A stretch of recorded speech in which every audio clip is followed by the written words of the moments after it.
welcome to this explainer. Between the massive military maneuver of Operation Blue Star in June 1984 and the assassination of Prime Minister Indira Gandhi, there was this incredibly tense, quiet drama unfolding behind closed doors. Today, we're diving straight into a high-stakes historical thriller, nested right in the middle of these two monumental events. We usually look at them as completely separate incidents, right? But the space between them holds a story of secret intelligence, unshakable idealism, and honestly, a breach of trust so deep, it feels like it was pulled straight out of a Shakespearean tragedy. Let me ask you something. What if the very people sworn to protect you, people you've literally treated like family for over a decade, suddenly became the ones you should fear the most? Just imagine having the power to remove that threat with a single stroke of a pen, but choosing not to, simply because you firmly believe that doing so would destroy the very soul of your country. Well, that intense paradox was the exact situation India's Prime Minister found herself in during the tense summer of 1984. The atmosphere in India at that time was incredibly strained, especially in Punjab following Operation Blue Star. Behind the scenes, the intelligence agencies were on absolute high alert. The Intelligence Bureau, the IB, actually handed the Prime Minister a highly confidential report with a really drastic recommendation. They said, remove every single Sikh security officer from the inner circle immediately. The IB's reasoning was pretty stark. They warned that these guards, traumatized by the damage to the Akal Takht, were now a massive security risk. But Indira Gandhi, her response was entirely different. She chose to keep the guards and to maintain the social fabric. Let's look at exactly why she made that fateful choice. Section 1, the ideological stand. Now, you would think a leader facing constant death threats would immediately jump at the advice of her top intelligence agency, wouldn't you? But when she saw that report, Indira Gandhi didn't see a security solution. She saw a fundamental betrayal of India's foundation. She actually wrote a simple note directly on the intelligence file. It just said, "Are we not a secular country?" She firmly believed that if the government started suspecting its own soldiers based purely on their religion, well, the entire social fabric of the nation would completely unravel. So she rejected the intelligence solution.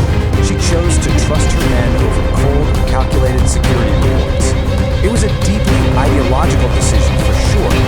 She felt that removing her guards would basically be a concession that secularism in India had failed. But as we're going to see next, that idealism came with some truly tragic consequences.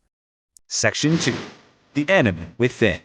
To really grasp why her decision was so heavily weighted with emotion, you have to look at the specific individual she was protecting. 10 years. That is how long Sub-Inspector Beon Singh had been serving in her personal security detail. He wasn't just some random name on a roster. He was practically family. The Prime Minister used to ask about his kids, treated him with genuine affection. So this wasn't just your standard boss-employee relationship. It was a deeply established bond of trust. But despite that 10-year bond, quiet and devastating radicalization was happening right under the Prime Minister's rule. After Operation Blue Star, Beon Singh suffered deep emotional trauma. His uncle, Akal Takht, really preyed on him. He aggressively feared Beon Singh until he was absolutely convinced he was a strict religious duty to seek revenge. The man she treated like family was tragically slipping away into radicalization.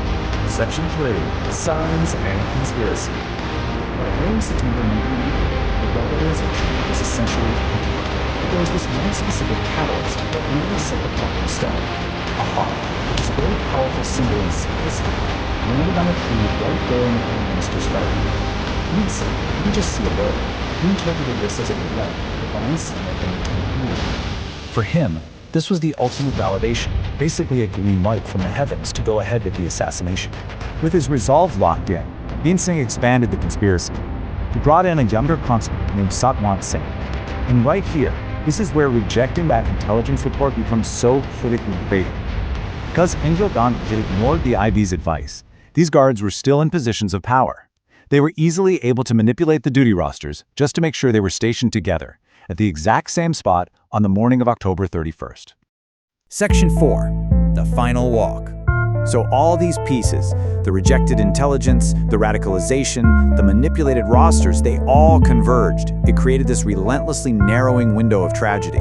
We go from the massive military action in June to that quiet omen of the hawk in early September, straight to the dark culmination on October 31st. The window to actually stop this was closing, and it was closing fast. The morning of the 31st actually seemed completely routine. She was prepping for a TV interview with British actor Peter Ustinov, reportedly in a great mood, dressed in a beautiful saffron sari. But in a moment of really profound, dramatic irony, she deliberately decided against wearing her bulletproof vest. Why? Because she felt it made her look a bit heavy on camera. So without her vest, she started approaching the small garden gate. As she walked down that garden path and approached the gate, she saw Beyonce Singh standing there. She did what she had done for 10 solid years. She smiled, folded her hands, and offered her usual warm greeting, "Namaste." But Beyonce Singh's response was utterly chilling. He looked right at her and said, "This is your last namaste." And with those words, he pulled his revolver. 33. That is the devastating number of shots fired that morning. In an absolute instant, the Prime Minister's life was ended by the very men she had fought so hard to keep by her side. Section 5. The tragic aftermath. The violence of that morning, tragically, didn't stay confined to the Prime Minister's garden. Those 33 shots triggered a massive and horrific wave of violence across the whole country. The ultimate cost of this political anger and religious radicalization was the loss of thousands of lives. It's just a grim historical reality that when radicalization takes over, innocent people ultimately pay the highest price. The fallout from this single event literally reshaped the entire nation. So we arrive at this really profound question, and I want you to think about this as we wrap up today's explainer. Looking back at Indira Gandhi's dilemma, was her decision to ignore the intelligence and keep her Sikh guards a principled stand to protect the social fabric of her country? Or was it simply a fatal political blunder born of naivety? It's a strictly neutral historical debate that continues to this very day, weighing the heavy cost of her idealism against the brutal realities of security. It really leaves us wondering about the true weight of a leader's convictions. What do you think? Thank you so much for joining me to explore this incredibly complex moment in history. Keep learning, keep questioning, and I'll catch you in the next explainer.